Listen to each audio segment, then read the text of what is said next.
Bien-aimés dans le Seigneur, shalom, shalom, tika nzambe alola apambola bino. Bande konangai oyo bomesana kolandanga, c'est votre frère King de Kikobo.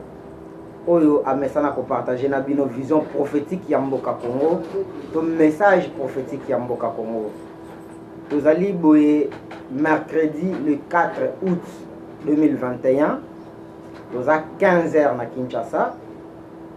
Nayebi ke boza ebele na monde ya kolandanga. Et l'autre ça na thème moko nayebi ke eko étonné bato belé parce que toujours temps ya ko sala vraiment ba recherche té mais naza censé to partager yango. Donc eza vraiment très important pour mboka na biso to yeba eloko moko oyo ezoya na Congo. Lobby to partager qui des termes différents oyo to lobelaka la domination sur le peuple congolais, to partager qui la bouche munoko toza na ba point oyo to lobaki na kati ya témoana la bouche makambo nini oyo munoko na biso esalisaka biso ba erreur ba défaut nyonso ekomelaka biso à cause ya munoko na biso. Et toza na thème moko to lobelaki le peuple noir sont le vrai hébreu de la Bible. Et ça disponible na chaîne na bino Congo mon pays libre TV. Mais lelo toza na thème moko tozo lobela les trois noms oyo eza na Congo, mboka na biso, Congo mboka na nga, mboka na yo, pe mboka ya tous les Congolais. Ozala des pères et des mères, peu n'importe, tous les Congolais. Témoin tozolo bela lelo. Les trois sortes ya no oyo ezo se retrouver na mboka na biso. Mais nakokende na yango ba épisode ndenge tosalaka ba thème mosusu. Ba non biblique, ba kombo eza na Bible, ba signification nango na ba verset biblique. Ba kombo wana ezo lakisa nini? Pona bino bandeko bolinga kopesa bana ba kombo, funa pesa mwana nanga kombo na Bible. Foye ba d'abord kombo wana ezo signifier nini avant opesa mwana kombo. C'est très important bozo ba cahier na ba stylo popo banda kokoma ba signification na ba verset biblique na yango. Que kombo oyo ezo signifier boy. Et voilà appui biblique nango eza na tel verset po esunga yo tango ozopesa mwana kombo oyeba kombo nino koki kopesa mwana. C'est pas dit que tous les noms eza na Bible eza autorisé à kopesa mwana, non. Esengeli na yo yeba nini ozopesa mwana comme non, kombo wana ezo signifier nini.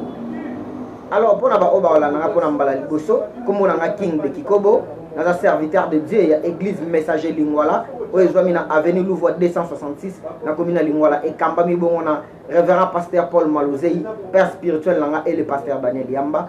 Église ya communauté ya ba 4 frères messagers de Mbinza, ba 4 frères messagers de Mbinza baza bato oyo ndenge na mesana ko présenter bino. Voilà ba 4 frères messagers de Mbinza bango oyo bato nzamba ya kolobela le 18 août 1978 pona tina ya ekolo Congo oyo ezali mboka na ngai, mboka na yo mabele ya bakoko na biso. Lelo tozolobela ba ndeko misatu oyo bazwami na mboka Congo oyo bazali lelo bakonzi ya mboka na biso Congo misatu oyo toyebi sur le plan religieux to sur le plan politique. Ya liboso tobandi na Simon oyo biso nyonso toyebi histoire ya mboka Congo, ce qu'il faut na présenter bino yango lisusu oyo tobengi na kombo ya Simon Kimbangu. Simon Kimbangu oyo bozali komona awa oyo ezali livre oyo ekomama eza na ba message ya notre prophète Simon Kimbangu. Simon Kimbangu oyo apesa message prophétique na 1921 depuis le 6 avril 1921 na mboka Nkamba pona tina ya mboka Congo. D'abord définition ya Noana Simon d'après la Bible ezo signifier nini? Simon ce qui otali d'après les écritures elingi koloba étendant. Signification ya nom Simon étendant. Donc aza étendant. Muto ba bengi étendant eza muto ya sokipaka na makambo nyonso ya roi. Ya président, ya chef moko quelconque, nde wana ba bengi intendant. Nde signification ya nom wana Simon. Alors, ba verset biblique oyo ezali ko appuyer nom wana.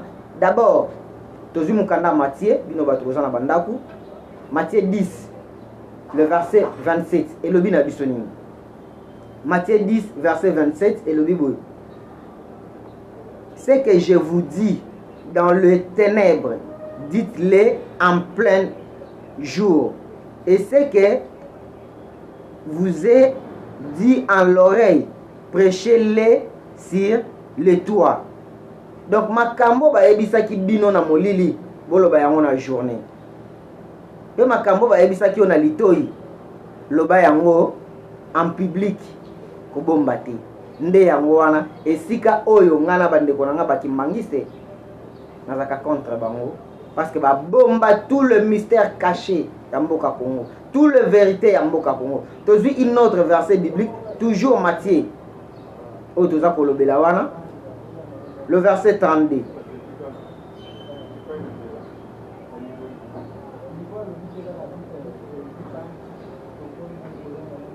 Alors Matthieu 10 verset 32 et le Bible. C'est pourquoi quiconque me confessera devant les hommes, je les confesserai aussi devant mon Père qui est dans le ciel.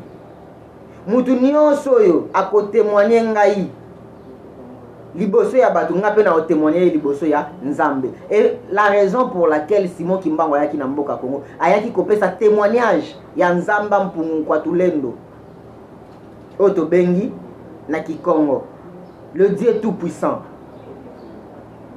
Nzakomba Mungu Baba Wabishima Nzambe tata mokeli na nyonso. Simon ayaki kopesa juste témoignage na ye oyo Nzambe wana azalaki. Esengi bato bayebaka écriture pe totangaka définition ya kombo moko moko oyo eza biblique. Voilà le nom Simon eza kolakisa biso nini na makomi oyo towuti kotanga awa elongo ngai na bino. Et ensuite na kozwi la bino une autre verset.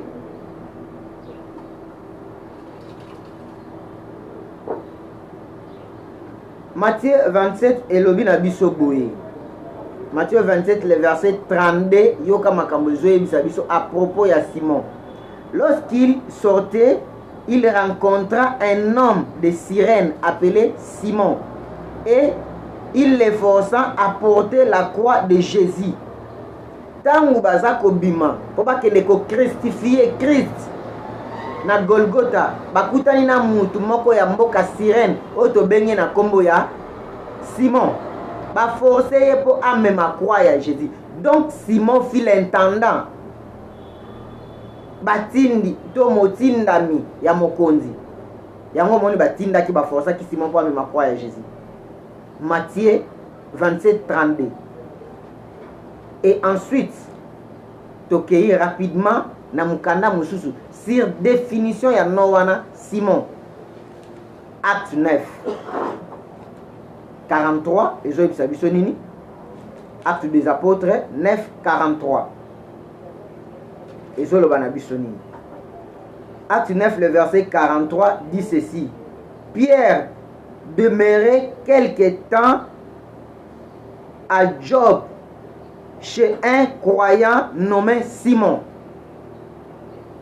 Petelo avandaki mwa mikolo na ndako ya mondimi moko kombo na ye Simon. Pourquoi azwaki musala ya Nzambe wana avande pa na ye? Donc c'est un envoyé, c'est un messager. Voilà la définition ya kombo ya Simon. Et to balusi Simon wana na sens mususu parce que Christ a yebisi akokoma Pierre. Toujours maintenant Simon wana na kombo ya Pierre. D'abord le nom Pierre, définition ya nom Pierre elingi koloba nini? Caillou libanga to rocher. Signification ya kombo wana Pierre elingi koloba caillou to pe rocher. Tozui rapidement mukanda ya Luc 5. Luc 5 et ebisi biso nini le verset 8. Donc makamuni bazo ebisa biso à propos ya Simon to pe Pierre. Luc 5, le verset 8. Quand il vit cela, Simon-Pierre tomba aux genoux de Jésus et dit, Seigneur, retire-toi de moi. Simon-Pierre tomba au pied des genoux. Et puis ayebisi mi benda pembeni na ngai. Akwei na makolo ya nani ya Yesu. Et tozwa une autre verset, Galates 2, le verset 11. Toujours na kombo ya Pierre. Ezo yebisa biso nini. Galates, le verset 11. Galates chapitre 2, verset 11. Galates 2, 11. Et le bin abisoboui. Mais lorsque Cépha vit à Antioche, je lui résisterai en face parce qu'il était réfréhensible. Le verset 12, il dit ceci. Verset 12. Galates. En effet, avant l'arrivée de quelques personnes envoyées par Jacques, il mangea avec les païens et quand elle furent venue, il s'inscrivant et se tient à l'écart par crainte de circoncision. Bamichaki na pembeni pona kosala nini kobanga bakata bango ngenga. C'est la définition ya kombo wana Pierre. Et pona kosukisa tokozwa verset moko na oyo etali Simon, le verset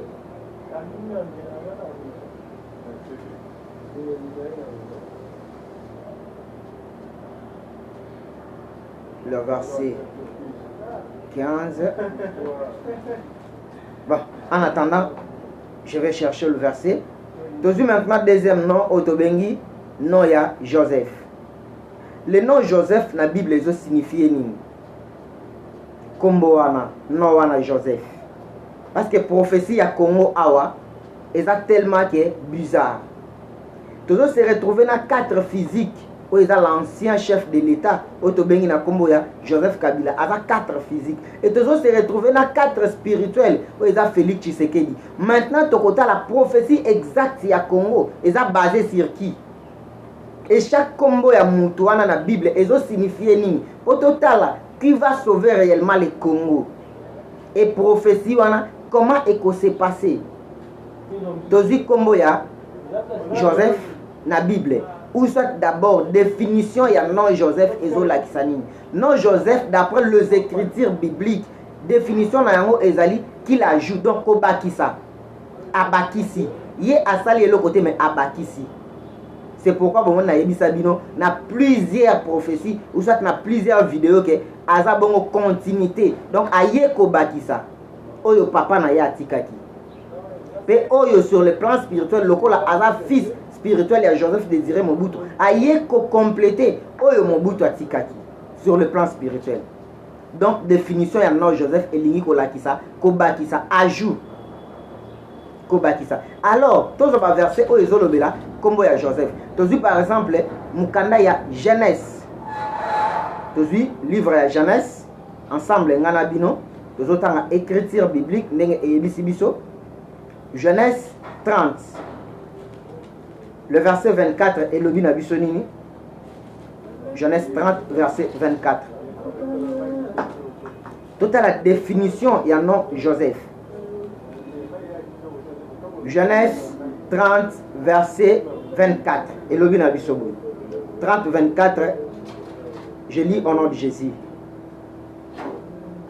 Et elle lui donna le nom de Joseph en disant que l'Éternel m'a ajouté un autre. C'est Jacob qui parle. apesi ye kombo ya Joseph oyo alobi ete nzamba abakisi ngai mususu. Définition ya nom Joseph. Ajouter, donc obakisa. D'après la prophétie du Congo, Joseph ne se retrouve pas. Azate na prophétie à Congo. Donc, aye ko compléter oyo papa na ya tikaki. Mais c'est pas lui le prophétie du Congo. Et ensuite, aye ko compléter sur le plan spirituel oyo Joseph Désiré Mobutu atikaki. Na prophétie à Congo ya zati. Bande konanga livre on azo koma. Et que ça na révélation moko troublant nazo yebisa bino. Et tozwa mukanda mususu oyo eza kolobela toujours sur kombo ya non wana Joseph. Tozi rapidement mukanda ya Matthieu. Tozi mukanda ya Matthieu ezo yebisa biso nini concernant les noms de Joseph. Matthieu 1. Matthieu 1, verset 18. Elobi la bisonine. Voici de quelle manière arrivant la naissance de Jésus-Christ. Marie, sa mère, ayant été fiancée à Joseph et trouvant enceinte par la vertu du Saint-Esprit, avant qu'ils y aient habité ensemble. Marie mama ya Yesu amikuti na zemi yambo ete ye azalan elongo na Joseph. Donc amikuti déjà na zemi. Ils se retrouvent ensemble avant d'être avec Joseph. Donc Joseph aye ko bakisa bana na Marie na sima ya Jésus. Avant d'être avec Joseph. Jésus était déjà. Marie azalaki déjà na zemi ya Jésus. Joseph aye ka ko compléter na sima. Donc aye ko bala Marie na sima. Marie asi a miboteli. Bazalaki ka ba fiancé. Asi a boti déjà Jésus. Nde aye ko bala. Donc na sima, le ya aye ko compléter a boti ba Jacques et les autres. Toujours ce qui concerne les noms de Joseph. Matthieu toujours. Matthieu tozokende rapidement 27. Matthieu 27. Le verset 67. Plutôt le verset 57. Matthieu 27, verset 57. Le soir à temps venu, arrivant un homme riche d'Arimathée nommé Joseph, lequel était aussi disciple de Jésus. Arrivant, le nom d'Arimathée appelé Joseph. Donc Jésus était déjà mort. Et Joseph est venu après pour demander le corps de Jésus pour qu'il le l'enterrer. Mais ce n'est pas lui. N'aboma Jésus. Non. Il est venu seulement demander auprès de Pilate. Donc, c'est-à-dire le nom Joseph veut dire tout simplement ajouter ce qui était déjà. Ayeko Bakisa. Ce qui était déjà. Lui, il a pris seulement le corps de Jésus pour aller enterrer. Et pour terminer, je vais prendre maintenant le dernier verset concernant toujours le nom de Joseph, ou soit rapidement le verset 60. Je vais prendre le livre de Jean. Jean 4, il nous dit ceci. Jean 4 dit ceci. Jean 4, verset 5, il dit ceci. Il arrivant dans une ville de Samarie, nommée Sichar, près du champ que Jacob avait donné à Joseph, son fils. Bakomi Namboka Moko ya Samarie, oyo esika bilanga ya Jacob ezalaki oyo apesaki na Joseph. Donc c'est comme aussi Mouzé Laurent Désiré Kabila était là lorsqu'il est mort. Lui maintenant pouvoir na Joseph, le chant de son père. Bapesi yango na Joseph. Ndenge moko na ye. Lui pouvoir oyo Laurent Désiré Kabila bandaki kokamba bapesi yango na Joseph. Définition ya nom Joseph. Venir ajouter. Donc oya kobakisa ce qui était déjà. Alors, rapidement, on vient de conclure. Définition ya Joseph na ba verset biblique. Oyo bino pe na banda ko bozwa temps ya kotanga ya ko discerner ndenge frère King alukaka ba recherche ndenge alukaka ko comprendre le vrai sens biblique, le vrai sens ya ba mot biblique. Et aussi maintenant le nom ya troisième nom oza Félix. Le nom Félix d'après la définition biblique elingi kolobanini erré. Définition ya nom Félix d'après la Bible elingi koloba erré. Donc esengo bolamu esengo d'après définition biblique il y a nom Félix elingi koloba erré. Donc esengo. Maintenant parmi les deux personnes entre Joseph et Félix, qui est le quatrième président prophétisé par Simon Kimbangu, entre les quatre physiques et les quatre spirituels, qui est le quatrième? Soit erré, ou soit c'est lui qui est venu compléter ce qui était déjà. Or, d'après la prophétie de Simon Kimbangu dit, par le quatrième président que Dieu va commencer à restaurer le pays. C'est lui qui est venu ajouter, ou c'est lui qui est l'espoir de tout un peuple. Réponse nazo zelango pa na bino na commentaire. Maman Bambi naza na posa réponse na yo, maman Petroni naza na posa réponse na yo, mon frère Pelé naza na posa réponse na yo, mon frère Isaac Okatanga naza na besoin de réponse na bino. Tout le monde bande konyo so balandanga naza na besoin de réponse na bino. Mon frère Freddy naza na posa réponse na yo, Alex, tout le monde na yebi ke besoin nombre au bolandanga naza na besoin de réponse na bino sur cette question. Nani a la prophétie ya Congo. Et tous les versets bibliques concernant Félix. Tous actes des apôtres. Acte 23. Et le vin a acte 24, plutôt acte 23, le verset 24. Et je dis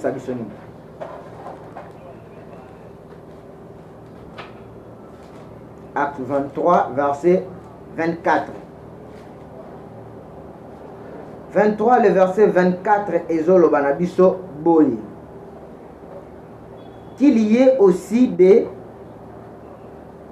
mentir pour Paul, afin qu'on les meure sain et plutôt qu'on le meure sain et sauf au gouverneur Félix.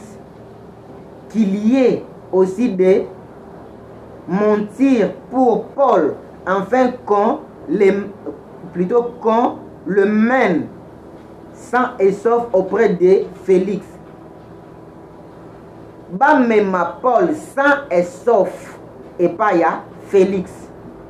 Or, tout le monde est là comment les gens dénonçaient l'arrestation na service secret na biso tobengi service à renseignement en air. Mais auprès de Félix tant bazolo bake ceux qui bakangi Paul oya zalaki musala ya nzambe ba memaye et pas na sans et sauf donc sans défaut azala erré. Et aussi une autre verset acte 24:1 à ibisi bisoni 5 jours après arrivant le souverain sacrificateur Ananias avec des anciens et un orateur nommé Tertil. Ils porteront plainte au gouverneur contre Paul. Tu as sauté contre Paul, dans le deuxième verset. Paul fut appelé et Tertil s'est mis à l'accuser en ces termes. Boyoka maintenant le verset 3. Il y a acte 24. Très excellent Félix, tu nous fais jouir d'une paix profonde et cette nation à obtenir des salutaires réformes par tes soins prévoyants. C'est ce que nous reconnaissons en tout et pour tout. Très excellent. Pourquoi on dit comme ça? Nous avons obtenu des salutaires réformes. Une peu profond. Et maintenant, je vais prendre une autre verset. Le 10e verset ou le verset 22, rapidement. Toujours il y a Acte 24, verset 22. Et le Binabissoni. Le verset 22 dit ceci. Félix, qui savait assez exactement ce qui concernait cette doctrine, les enjournant en disant, quand le tribut Lycia serait venu, j'examinerai votre cas. Aboyi kosambisa Paul alobi tangu tribu wana koyande na kotala kana yo. Il n'a pas voulu bakanga Paul, il n'a pas voulu basala Paul mabe o azaki serviteur de Dieu. Donc Paul était erré au moment où Félix était encore le roi. Il était erré. Basala e mabete. C'est comme les Congo seraient errés. Tant que la prophétie du Congo est interprétée dans le bon sens na yango. Tant que la prophétie du Congo est copée ça la vérité. Mais parce que nous sommes moins connus. Ata batongo baza pembe na mokonza mboka soke luka bango. Po botika message ba mona netoke luke loke pa na ye. Netoke senga quelque chose. Or que toza na souci Congo ezala sauver. Biso za génération oyo. Mukanda ya Matthieu 24 ezoloba génération ekolekate sans que bilembo wane koma. Toza génération maudite. Mais toute la génération sauvée. 4e génération ya Congo. Écoute-nga. Naza, na génération wana. Naza jeune comme tous les jeunes. Oyo ba kutani na tango wana. Futo sauver Congo. Ndenge Simon Kimbangu azoloba bilenge nde ba ko sauver Congo. Mais lelo soko ke osenga ta audience. Pour ça la 100 ans tia kolonga na pouvoir otika lokuta na ye. Parce que tebi français malunga te, toza na batu kuna te, toza na ba diplôme et théologie, c'est comme ça les Congo. Et à un moment Congo, ils ont toujours bloqué, ils ont avancé parce que la plupart des gens, ils ont géré Congo, ils ont Congo, ils ont une mauvaise foi, ils ont une foi malamuti. Pour na mboka oyo, ils ont une bolingwa mboka au Congo, mais ils ont besoin d'intérêt à Congo, ils ont besoin ils ont intéressé Congo.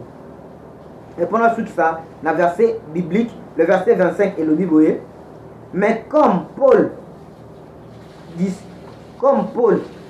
discourait sur la justice, sur la tempérance et sur le jugement à venir, Félix effrayant dit pour le moment retire-toi, car j'ai trouvé l'occasion, je te rappellerai. Plutôt car, mais il y a ici aussi l'éclairage. Quand je trouverai l'occasion, je te rappellerai. Félix dit à Paul, retire-toi. Donc, kende, tant on a occasion na osani, na kobenga, mais baya kofunda Paul. Qui a bébi si temple, qui a lobby ma bé pour Namboka, à Saliboy. Mais Félix n'a pas voulu attiser Paul. Parce que Aïba qui tribu, on a aligné jamais quoi incliquer Paul, ma kambo ma bé. Aligna quitté. Yango il se retire-toi. Tango me okokana obenga yo. Et ensuite, Félix est mort. Une autre roi qui est venu. Paul a est tout mouté en ce qui concerne les rois Félix de l'époque. C'est comme aujourd'hui. Batu balingi jamais que la vérité sur les Congo. Batu balingi jamais que bimisa prophétie à Congo. Parce que la plupart des gens au Bazawana, quels que soient les hommes politiques, tout comme les hommes spirituels Yamboka Congo, la plupart sont des occultistes. À 90% bazaba occultistes. Et Moussousou, au Bozomona Namboka Congo, bazaba bolingwa Congo te. Et beaucoup bazawana pour profiter de leurs intérêts et non pour les Congo. Papa Sunga Congo te, ils veulent devenir des multimilliardaires au moment où le Congo est en train de souffrir. balingi bakoma ba millionnaire bakomi ba donateur ya leçon ya kopesa peuple congolais leçon. Aujourd'hui beaucoup pesa peuple congolais ba leçon, mais vous étiez au pouvoir pendant plusieurs années. 32 ans avec Mobutu Bato lelo bazo pesa leçon basala nini. 18 ans avec l'ancien chef de l'État basali nini. Vous voulez devenir des donateurs de leçons au Congo.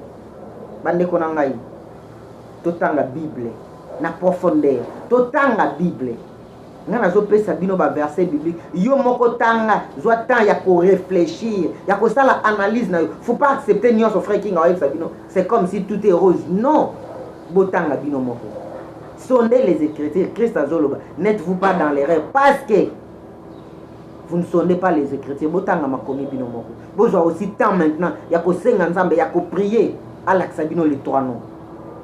Simon veut dire intendant.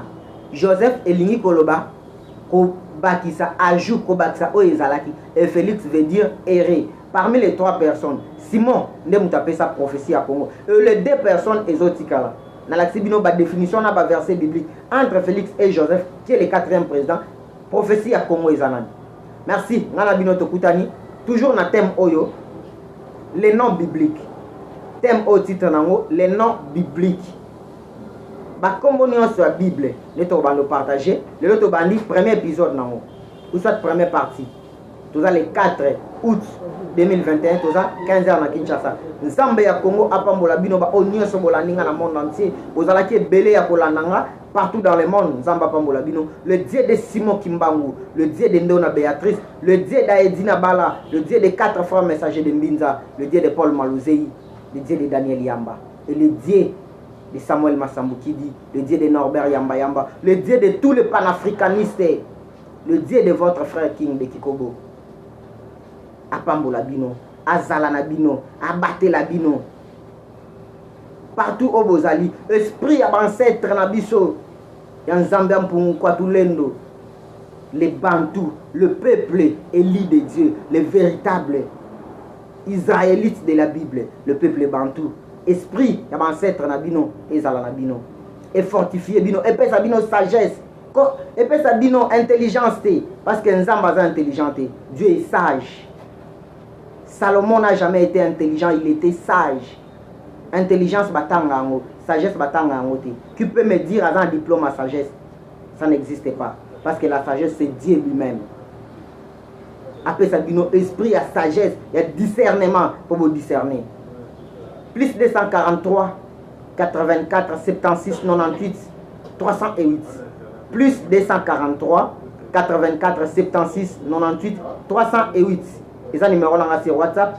Compte Twitter nangai frère King de Kikobo. Nous avons 3 comptes Twitter.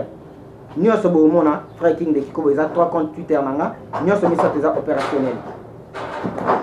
Vous adhérez massivement na groupe Facebook Nabino Congo mon pays libre TV. Et ça groupe moko sur Facebook.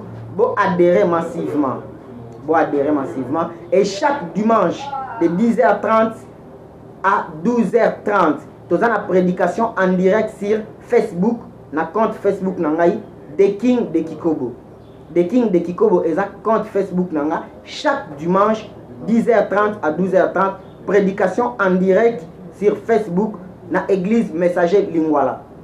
Vous s'abonnez massivement na Congo mon pays libre TV.